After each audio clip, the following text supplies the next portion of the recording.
হ্যাঁ, বিগত ফ্যাসিবাদের পতনের মধ্য দিয়ে আমরা যে নতুন বাংলা স্বপ্ন দেখেছি তার অন্যতম ভিত্তি ছিল আইনের শাসন ও বাকস্বাধীনতা। জুলাই আগস্টের ছাত্র জনতার বিপ্লবের মূল চেতনা ছিল রাষ্ট্র কোনো নাগরিকের উপর প্রতিহিংসামূলক আচরণ করবে না এবং বিনা বিচারে বা কালো আইনের অধীনে কাউকে আটক রাখবে না। মৌলানা আতাউর রহমান বিক্রমপুরীকে কোনো সুনির্দিষ্ট ফৌজদারি মামলার বিচার ছাড়াই গত 23 ডিসেম্বর 2025 তারিখে নরসিংদী থেকে গ্রেফতার করে বিশেষ ক্ষমতায় 90 দিনের বিনাশ্রম আটকাদেশ দেওয়া হয়েছে। এটি অত্যন্ত উদ্বেগের বিষয়। যদি কারোর বিরুদ্ধে কোনো সুনির্দিষ্ট অপরাধের অভিযোগ থাকে তবে দেশে প্রচলিত আইনে তার প্রকাশ্যে বিচার হতে পারে, কিন্তু কোনো ব্যক্তি বা আলেমকে শুধুমাত্র নির্বাহী আদেশে 3 মাসের জন্য আটক রাখা এটা আমাদের লড়াইয়ের মূল চেতনার সাথে সংঘর্ষে।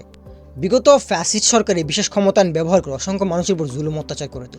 সেই একই পথে নতুন বাংলাদেশে দেখতে পাওয়াটা চরম হতাশাজনক। জননিরাপত্তার দোহাই দিয়ে কাউকে বিনা বিচারে আটকে রাখা নাগরিক অধিকারের চরম লঙ্ঘন। আমি অবিলম্বে মৌলানা আতাউর রহমান বিক্রমপুরীর এই আটকাদেশ ও তার নিঃশর্ত মুক্তির দাবি জানাচ্ছি। রাষ্ট্র পরিচালনার প্রতিটি ক্ষেত্রে স্বচ্ছতা ও ন্যায় বিচার নিশ্চিত হোক।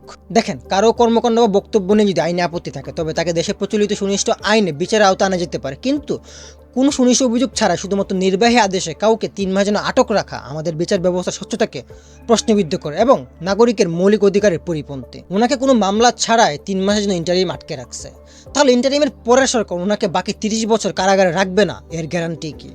আপনারা আমাকে অনেক কিছু বলতে পারেন, তবে তার ব্যাপারটা আমাদের কনসার্নে আসা উচিত।